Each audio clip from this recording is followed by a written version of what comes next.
My name is Deacon Richard Ballard, and I am pastoral associate at Our Lady of the Rosary Church here in Greenville, South Carolina.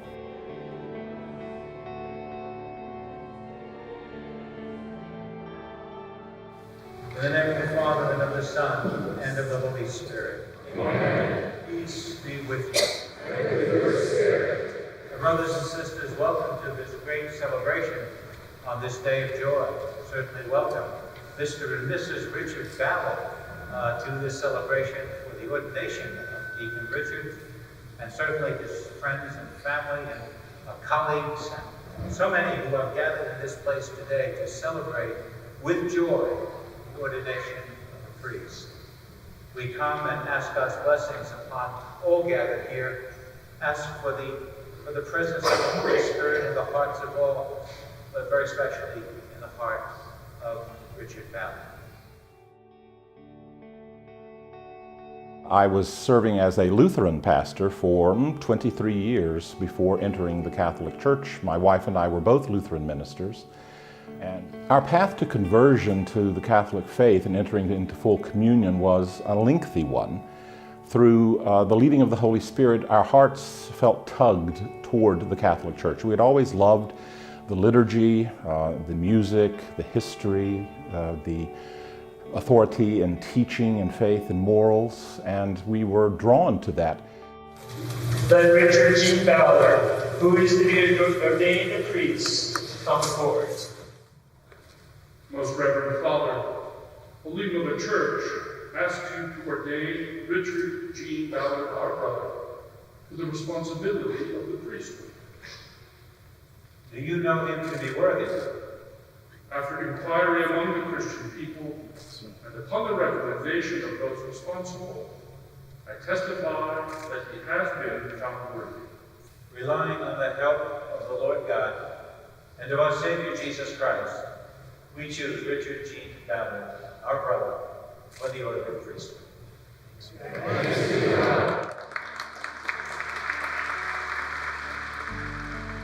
After entering the church, I was 2 years as a layman and felt again the Lord calling me into ministry in an ordained ministry, which I had felt my entire life.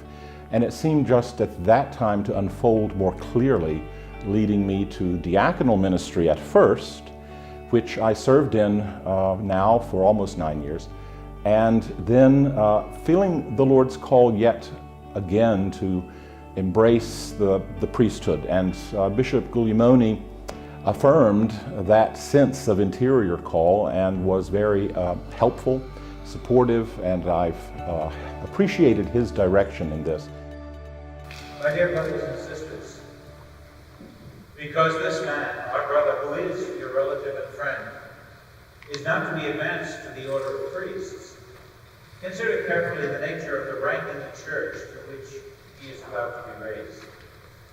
It is true that God has made his entire holy people a royal priesthood in Christ. Nevertheless, our great high priest himself, Jesus Christ, chose certain disciples to carry out publicly in his name, and on behalf of all mankind, a priestly office in the church. Dear brother, exercising for your part the office of Christ, head and shepherd, while united with the bishop and subject to him, strive to bring the faithful together into one family, so that you may lead them to God the Father through Christ in the Holy Spirit. Keep always before your eyes the example of the Good Shepherd, who came not to be served, but to serve, and who came to seek out and save what was lost.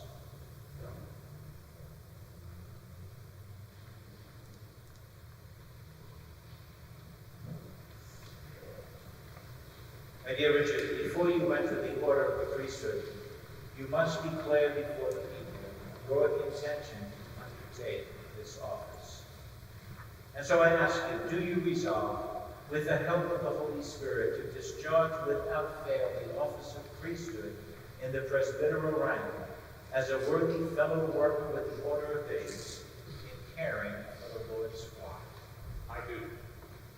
Do you resolve to exercise the ministry of the word worthily and wisely, preaching the gospel and teaching the Catholic faith? I do.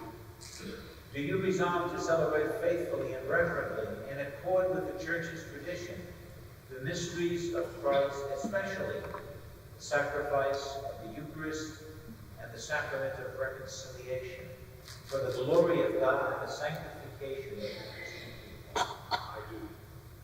Do you resolve to implore with us God's mercy upon the people entrusted to your care by observing the command to pray without ceasing? I do. And do you resolve to be united more closely every day to Christ, the High Priest, who offered himself for us to the Father as a pure sacrifice, and with him to consecrate yourself to God for the salvation of all? I do, with the help of God.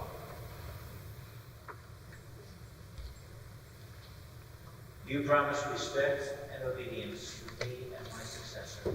I do. May God, who has begun the good work in you, bring it to fulfillment. It has always been challenging to study and to be disciplined in study. And as I have tried to be open to the Spirit's empowerment to grow in grace and faith, the discipline of just that, a prayer life, and of being constant in prayer, of being open to the Spirit, those have been challenges which I have sought to undertake well, and sometimes I have done well, sometimes less well.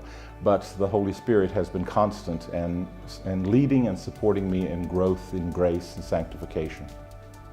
Hear us, we beseech you, Lord, our God, and pour out on this servant of yours the blessings of the Holy Spirit and the power of priestly grace, that this man whom in the sight of your mercy we offer to be consecrated may be surrounded by your rich and unfailing gifts, through Christ our Lord. Amen.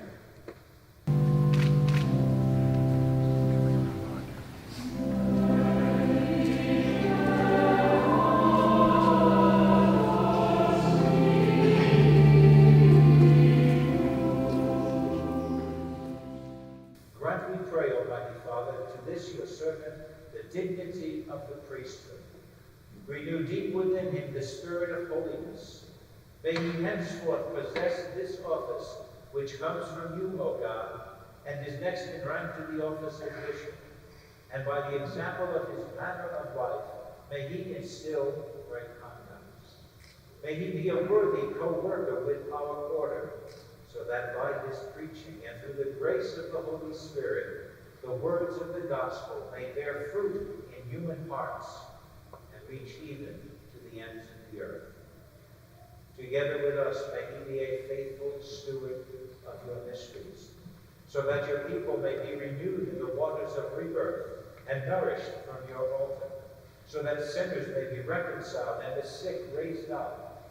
May he be joined with us, Lord, in imploring your mercy for the people entrusted to his care and for all the world. And so may the full number of the nations, gathered together in Christ, be transformed into your one people and made perfect in your kingdom. Through our Lord Jesus Christ, your Son, who lives and reigns with you in the unity of the Holy Spirit, God, forever and ever. The most gratifying part of ministry that I have found is the service of others, the service of the people of God, which is at the heart of both diaconal ministry and priestly ministry. Having a fuller ministry now, sacramentally, will be something that is deeply satisfying, and I'm grateful for the opportunity to serve the people of God in this way. The Lord Jesus Christ, whom the Father anointed with the Holy Spirit and power, guard and preserve you, that you may sanctify the Christian people and offer sacrifice to God. Receive the oblation of the holy people to be offered to God. Understand what you do, imitate what you celebrate, and conform your life to the mystery of the Lord's Christ. Peace be with you.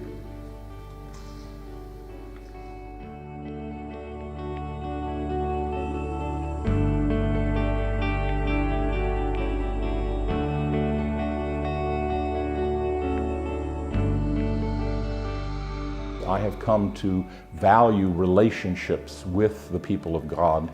They have been supportive in their prayers and in their assistance in my continuing formation as a deacon and now as a priest. They have been very open and welcoming, and I've had many relationships here that have been loving and that I cherish, and now look forward to continuing those as a priest. Let us pray. Almighty and ever-living God, who restore us to eternal life in the resurrection of Christ, increase in us, we pray, the fruits of this Paschal Sacrament, and pour into our hearts the strength of this sacred food. Through Christ our Lord. Amen. Please be seated. I would like to take just a moment also to talk about this phenomenon of married priests. There was some discussion in the preparation for Father Richard's ordination, and discussion with the bishop about whether the diocese ought to have another married priest. And I put the argument to him that he should just tell anyone who objects that he's trying to keep us all contained in one place. So it's an opportunity also to thank our fellow priests for their dedication and support and warm welcome of us over the years, knowing that we are an unusual bunch of men, but also the warm welcome they've given us, and also public witness to their faithfulness in accepting the discipline of celibacy as a sign of their love for Christ. So can we thank them, please?